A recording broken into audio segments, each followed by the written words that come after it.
Doncs gràcies, Bàrbara. Per començar, efectivament, som l'Anna Soler i l'Anna Soler.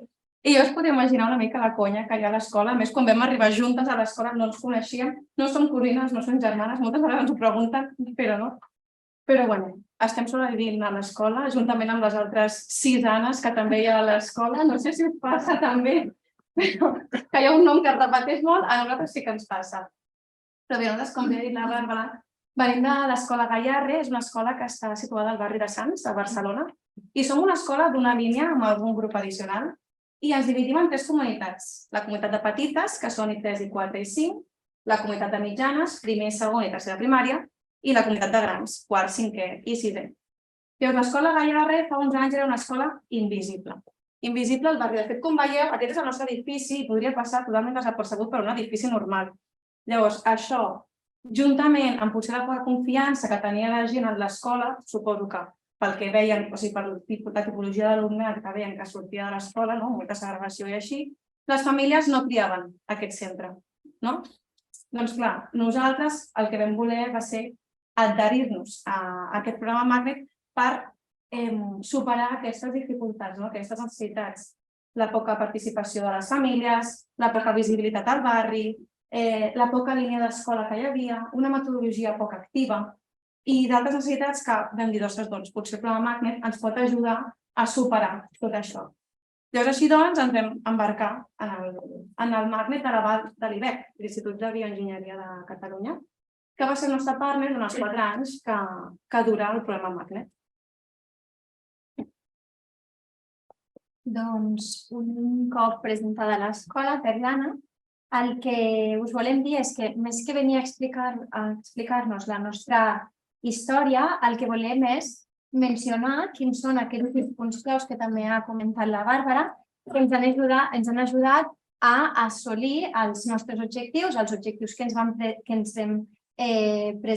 plantejar al llarg dels 4 anys i també que ens han ajudat a millorar. Per tant, nosaltres creiem que aquests són els pilars i volem començar la nostra presentació deixant-los molt clars.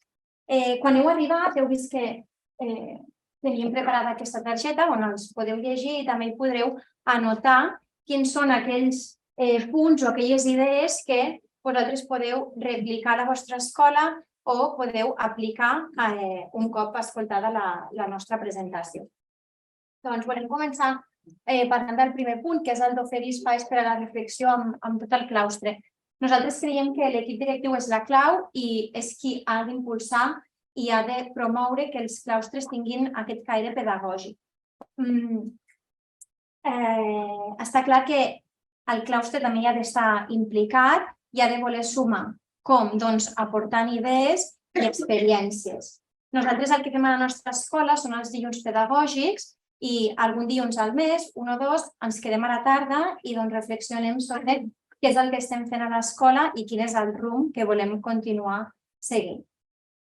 Això ha estat gràcies al suport del programa Magnet i també ens ha ajudat molt a mantenir una relació molt positiva amb el nostre partner, amb l'IBEC.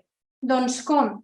Comunicant sempre els nostres neguits, les necessitats de formació, demanda de recursos. No dubteu en quan necessiteu alguna cosa, doncs, necessitem això, que ens podeu oferir. Sempre intentar establir aquest vincle i que sigui el més positiu possible. Doncs, com ho fem i què és el que necessitem totes nosaltres? Doncs mantenir una ment oberta. Això ha estat la clau de la nostra escola. És molt còmode sempre mantenir-se en una posició perquè al final si una cosa ens serveix i funciona, doncs perquè ho hem de canviar, no? Doncs cal deixar-nos anar i cal estar obertes, deixar anar coses i incorporar-ne de noves perquè qui sap si al final el que ha de venir és encara millor. El pensar a curt i a llarg termini també ens ha ajudat molt, ja que és important pensar què és el que farem el curs vinent i en un futur proper, però més important és encara sembrar llavors i veure que aquests canvis significatius creixen i floreixen en el temps. Cal prendre's els canvis amb calma, no córrer, aquest és el nostre consell, i sobretot reflexionar per què fem el que fem i per a què ho fem. I ara bé, com mantenim aquests canvis? Doncs documentant.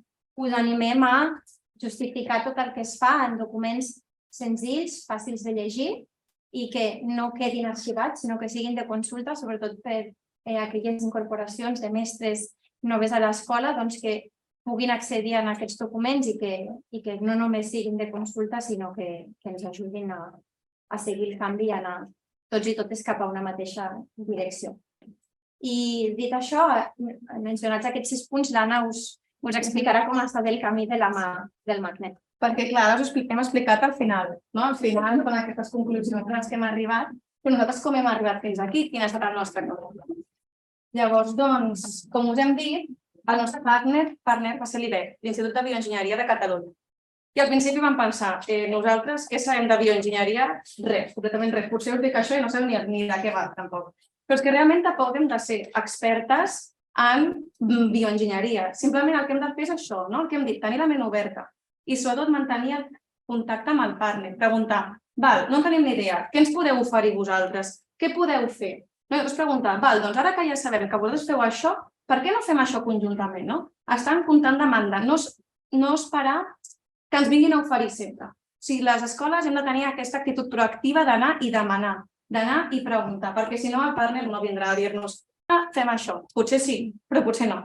Llavors sí que us recomanem això, que sigueu vosaltres les que us acosteu a demanar coses. Llavors, clar, com bé heu fet o fareu, que sabem que hi ha alguna escola que comença l'any que ve amb el programa Magnet, vosaltres haureu d'establir uns objectius a partir dels 4 eixos Magnet, que després comentarem si ara no els teniu presents, i tots aquests objectius ho fareu a partir de les vostres necessitats. Les nostres necessitats són aquelles que he comentat al principi de poca implicació de les famílies, segregació, etc. Llavors ens agradaria aturar-nos i ens agradaria fer-vos reflexionar també a vosaltres, posar consciència en quines són les necessitats que té el vostre centre actualment. Això ens ajudarà, 1, com hem dit, a posar consciència, 2, a veure que probablement no esteu sols i soles, que aquí moltes vegades es comparteixen, i 3, també que si hi ha algun centre que ha posat la mirada en una necessitat que nosaltres no hem fet, potser diem, ostres, és que això no ho havíem tingut en compte i potser també ho hem de tenir en compte.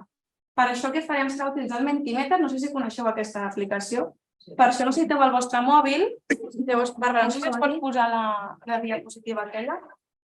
Llavors, heu d'entrar a aquesta pàgina que és menti.com, no mentimeter.com, menti.com, i posar el codi que apareix a dalt de tot, el 2544 82 43. Allà us demanem que respongueu breument, res de discursos llarguíssims, breument quines són les necessitats que detecteu al vostre centre. A mesura que aneu responent, que diria que només podeu fer una sola resposta, per tant, sigueu concisos i concises, aniran apareixent aquí i així les podem comentar una mica. Així que quan vulgueu podeu començar a respondre.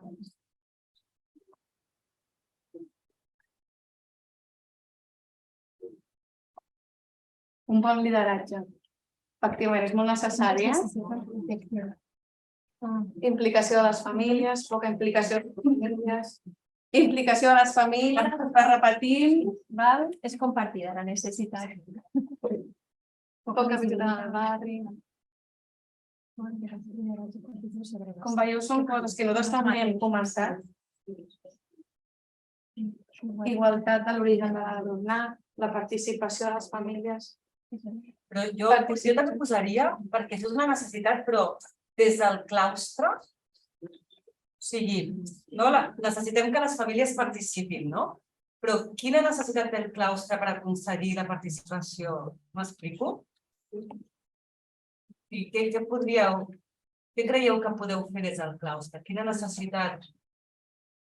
No sé si us deixa posar una segona. Comunicació, per exemple. Per què no? Només una, oi? Si no, ho podem deixar pel debat posterior. El tema famílies és... Sí, després d'això farem, com ha dit la Bàrbara. Guanyar presència dins del poble, establir una línia de treball a l'àrea de medi. Trencar l'etiqueta del barri, mentalitat oberta. Si veieu, molts i moltes de vosaltres esteu posant el mateix, vull dir que... I és el que ens passava també a nosaltres. La línia d'escola, la poca implicació de les famílies, i la mentalitat oberta, això és un treball que, com hem posat al principi, parteix molt del lideratge de l'equip directiu. Tenir un bon equip directiu que lideri això és molt important. De fet, crec que totes les escoles que participen al programa comparteixen aquests mateixos trets en comú. Sí, visibilitzar l'escola al barri. Doncs mireu, espera un moment, Bàrbara. A partir de tot això, nosaltres hem pogut... Si aquestes necessitats que teniu, moltes també les tenim nosaltres, per no dir totes. Llavors, ara us explicarem una mica quin camí hem seguit nosaltres per poder donar resposta a això i intentar pal·liar una mica aquestes coses que hem detectat, no? Llavors, si vols, Bàrbara, ja pots canviar la presentació. Per estructurar el nostre discurs i explicar-vos una mica per on hem anat, nosaltres ho farem a través dels 4 eixos magnet. I a partir d'aquí veurem una mica què és el que hem anat fent. El primer eix magnet, si el recordeu, és incorporar el coneixement de l'IDEC, en aquest cas del nostre partner. Nosaltres, des que l'IDEC és el nostre partner, la mirada cap a la ciència ha canviat, no? Ara la ciència no queda relegada a aquella hora de medi que tenim a l'horari, sinó que ho impregna tot. A més, hem vist que el mètode científic ens pot ajudar i molt a fer-nos preguntes. I això de fer-nos preguntes no és només una cosa científica, sinó que ens serveix per qualsevol àmbit, no? Llavors, no només això, sinó que nosaltres, ara inclús que ja han passat els 4 anys, comptem amb l'IDEC en dates assenyalades, com per exemple l'11 de febrer, que és el dia de la nena i la dona en la ciència, que és el que veieu aquí, en què científiques de l'IDEC venen i expliquen a les nenes i als nens què fan, què investiguen, per què van decidir ser investigadores. I clar, poden fer tantes preguntes com vulguin. I és que ja sabem que la ciència és una cosa que genera com molta curiositat i moltes preguntes, no? I clar, quan venen amb les seves imatges i expliquen i tal, i què és això, què és allò, doncs això els agrada molt, no? I com que fomenta aquest esperit com científic. I és molt xulo, de veritat. Llavors, el segon eix que tenim és el d'estratègies organitzatives per esdevenir una comunitat de pràctica. Nosaltres d'aquest eix ens agradaria destacar un projecte que vam dur a terme fa 2 anys, que és el projecte que es diu de la Convenció als ODS a Molls d'Infant. Aquest projecte el que feia era donar a conèixer a nenes, nens i joves la Convenció dels Infants, juntament al cada vegada que es reflexionava i s'analitzava temàtiques socials relacionades amb els objectius de desenvolupament sostenible, els ODS. Tot això es feia a partir d'un procés artístic. Clar, imagineu, Convenció dels Drets dels Infants, ODS, processos artístics, tot això nosaltres vam dir, uau, que això són moltes coses. Llavors aquí va ser on va entrar el magnet, que nosaltres els vam dir, ostres, que ens podeu fer una formació d'això? I realment és el que heu de fer, no? Demanar al magnet que us faci informació del que necessiteu, perquè és el que heu de fer, exprimir-ho al màxim. Perquè de bona primera potser diu, doncs això què té a veure amb la ciència o amb l'IDEC? Clar, realment el que fèiem era un procés d'indagació a través de l'art, no? Llavors, clar, des de l'IDEC també fan això, no? Investigar, indagar, i a través d'aquesta formació nosaltres vam fer aquest projecte tan maco que no és que cada any l'hem anat repetint, sinó que ens ha inspirat a treballar també els drets dels infants, els ODS, i sempre utilitzant tot això de l'art, no? Perquè a més les escoles com molt artístiques, com el punt fort, potser la lectura i l'escriptura no, però l'art sí. Llavors, doncs, ens va servir moltíssim i va ser molt maco, de veritat. Doncs jo continuaré parlant sobre l'eix 3, que fa referència a les estratègies que afavoreixen el fer, pensar i comunicar. I com ja ho haureu anat veient i l'Anna ho ha deixat molt clar, l'art i la ciència estan molt presents a la nostra escola. Llavors, un exemple de com hem treballat aquest eix, l'eix número 3, és a través d'una formació que vam demanar al magnet sobre art i ciència. L'IDEC disposava d'unes imatges molt artístiques del cervell, que és la següent imatge. Llavors, això és una imatge d'un cervell vista a través d'un microscopi. Llavors vam pensar, com podem aprofitar aquestes fotografies que disposa l'IDEC des de l'escola?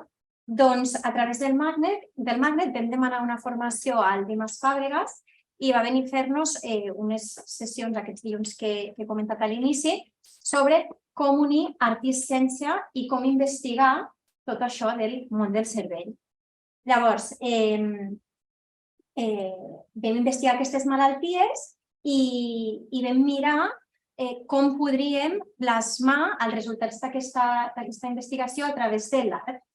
I doncs en el següent eix, que és l'eix número 4, us explicarem què va ser d'aquesta exposició que vam crear. Però aquestes estratègies del fer, pensar i comunicar no només han estat implicades amb infants, sinó també dins del claustre. Com? Doncs endinsant-nos i repensant la nostra pràctica educativa a través de diverses formacions. A tall d'exemple, vam demanar al Magnet formació sobre ambients, que ja s'estan duent a terme a l'escola des de la comunitat de petites i properament pujaran a la comunitat de mitjanes i grans. I vam instaurar aquestes reunions pedagògiques dels dilluns també per compartir les bones pràctiques entre les diverses comunitats, perquè el fet d'estar dividides entre comunitats sovint no ens permetia poder compartir moments de forma conjunta. Doncs aquests dilluns el que fèiem era això. I no només servien per explicar què és el que fèiem, sinó també per rebre suggeriments, mirades i consells de les nostres companyes. El següent eix que fa referència a les estratègies d'implicació a les famílies de la comunicació, que és una necessitat que trobem que és compartida. Com hem comentat, l'escola Gayarre era una escola invisible al barri. Llavors, el que primer vam fer va ser renovar i actualitzar la nostra pàgina web i també obrir-nos a xarxes socials. De la mateixa manera, per tal de visibilitzar el nostre treball, el que vam fer va ser participar en diverses exposicions en entitats del barri. Una d'aquestes, si us recordeu a l'eix anterior, us he dit que us comentaria com va culminar aquest procés d'investigació d'aquestes imatges. Doncs el que vam fer va ser presentar, que si veieu la presentació va estar feta per infants, tots aquests processos, investigacions, petites recerques en aquest espai, que és la Lleialtat s'encenca, és un espai referent al barri, de gestió comunitària, on es lideren projectes de cooperació, veïnatge i cultura. Llavors, tot això hem de dir que va ser possible a través del suport i l'ajuda del Magnet, que va posar els recursos perquè poguéssim plasmar tot aquest any d'indagació amb els nostres infants. Dir-vos que cada comunitat es va centrar en un aspecte diferent. A petites es van endinsar en el món del cervell, dels sentits. A mitjanes el que vam fer va ser estudiar malalties com el Parkinson o l'Alzheimer i des de grans vam investigar com des de l'IBEC s'estudien aquestes malalties. Per tant, tota l'escola, com veieu, va estar implicada en un mateix projecte però de forma diferent. Ara bé, no tots són flors i violes ni tot és tan bonic com sembla, ja que encara tenim molt de camí per endavant i hem de continuar treballant intensament per assolir l'objectiu, un dels objectius que ens vam plantejar, que és aquest de com augmentar la participació en les famílies. Tot això, dir-vos que és cert, hem obert les portes de la nostra escola, les famílies hi participen de forma molt més freqüent i fins i tot ara fa unes setmanes la Comissió de Sostenibilitat de l'Escola i la Comissió Verda de l'AFA, formada per membres de famílies, doncs vam organitzar una plantada de forma conjunta per tal que l'escola gaudís d'unes plantes molt boniques que ara llueixen als coixos. Llavors, ara us hem explicat aquests 4 eixos, algunes activitats que hem fet per intentar pal·liar tot això i ens agradaria explicar-vos com estem ara, com estem ara i quin ha estat l'impacte que ha tingut el Magnet en nosaltres. Llavors, en primer lloc, tot el claustre destaca molt positivament la participació al Magnet, perquè això es veu sobretot en l'augment de la matrícula. Dèiem que abans les famílies no triaven l'escola, doncs ara les famílies del barri sí que la trien, es veu això en l'augment de la matrícula, però també en la menor segregació d'infants. I és que estem veient un inici, sobretot a la comunitat de petites, d'una composició diferent, que ara aquesta composició social de l'escola és més representativa del barri, és la realitat del barri, ja no són només aquells infants del col·lectiu gitano o aquells infants que tenen més problemes socioeconòmics que van a parar allà perquè és com l'última escola del barri. A banda d'això, com hem comentat i hem dit diverses vegades, el Magnet ens ha portat a aquesta reflexió pedagògica. Ens ha donat el temps, l'espai, els recursos perquè tot el claustre puguem anar reflexionant i anar mirant la nostra pràctica i anar-la repensant. Llavors, per exemple, coses que es poden veure d'aquesta reflexió, i és que a la comunitat de petites, ara els grups de referència són internivell. Barregem infants d'I3, I4 i I5 i a més es treballa per ambients. A banda d'això, a la comunitat de mitjanes també es va canviar la metodologia i es treballa per racons i a la comunitat de grans es treballa per capses d'aprenentatge. Hem de dir que aquests canvis segueixen un constant Procés de debat. Sí, procés de debat. Vull dir, és un debat que portem aquest any, que s'abrà l'any que ve. No sabem si l'escola es quedarà així o no, perquè, com deia l'Anna, els ambients pujaran. Llavors, doncs, seguim pensant, no? Aquesta reflexió pedagògica ja s'ha quedat. A banda d'això, valorem molt positivament també la implicació de tota la comunitat educativa. És veritat que encara és una cosa en la que hem de seguir treballant, però sí que veiem com les famílies, sobretot de la comunitat de petites, s'impliquen més en les activitats d'aula que fem, no? Demanem que vinguin i venen. L'AFA organitza moltes més activitats fora d'horari escolar que abans i entre mestres i famílies anem organitzant aquestes activitats com la que deia l'Anna de la plantada als torns. A banda d'això, també volem destacar el major treball en xarxa. El que va començar com a activitats per visibilitzar l'escola al barri han anat quedant a l'escola com a activitats d'aprenentatge i que ens van enriquint. Per exemple, vam participar en unes jornades de conscienciació mediambiental al barri. Ens posàvem al barri, parlàvem amb els veïns i veïnes i això també donava visibilitat, no? Perquè dèiem, hola, som de l'escola Gaiarre i explicàvem què era l'escola. També vam participar en una recollida d'aliments amb la Fundació Can Padró, que és una fundació molt arrelada del barri, i hem fet altres projectes com el projecte de Som a Sants, que us podeu imaginar que són també activitats vinculades al barri. Llavors, tot això ha posat l'escola en el punt de mira del barri i han visibilitzat les activitats que s'hi duen a terme. I l'Anna us està parlant del com estem ara i jo acabaré la presentació parlant cap a on estem anant o cap on volem anar. Doncs posant la nostra mirada tant en l'ara com en un futur proper, diríem que l'escola està en ple procés de canvi, on aquests debats pedagògics que us hem anat comentant són constants. El que pretenim és fer bullir noves incorporacions metodològiques, que al final volem que totes elles siguin molt més respectuoses amb el ritme dels infants, molt més flexibles i molt més globalitzades. De fet, el currículum així ens ho marca, doncs el que hem de fer és anar incorporant tot això. Com ja hem anat anomenant al llarg de la presentació, caldrà seguir treballant per augmentar la participació de les famílies, sobretot en cursos superiors. El que notem és que hi ha unes dinàmiques, unes formes de fer que estan molt arrelades i que costa molt deixar anar. Com bé dit l'Anna, la comunitat de petites, les formes són molt diferents. La predisposició i les ganes de voler estar dins de l'escola són molt més visibles que la comunitat de mitjanes i grans.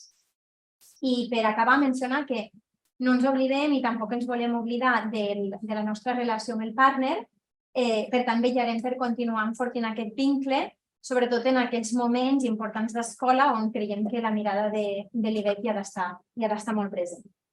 Així doncs, acabem emfatitzant aquest treball en xarxa que hem anat repetint, tant amb entitats del barri com amb institucions que aporten i afavoreixen el creixement de l'escola, perquè no sé si vosaltres estareu d'acord, de ben segur que sí, però al final els nostres centres són un reflex de la societat en la que vivim.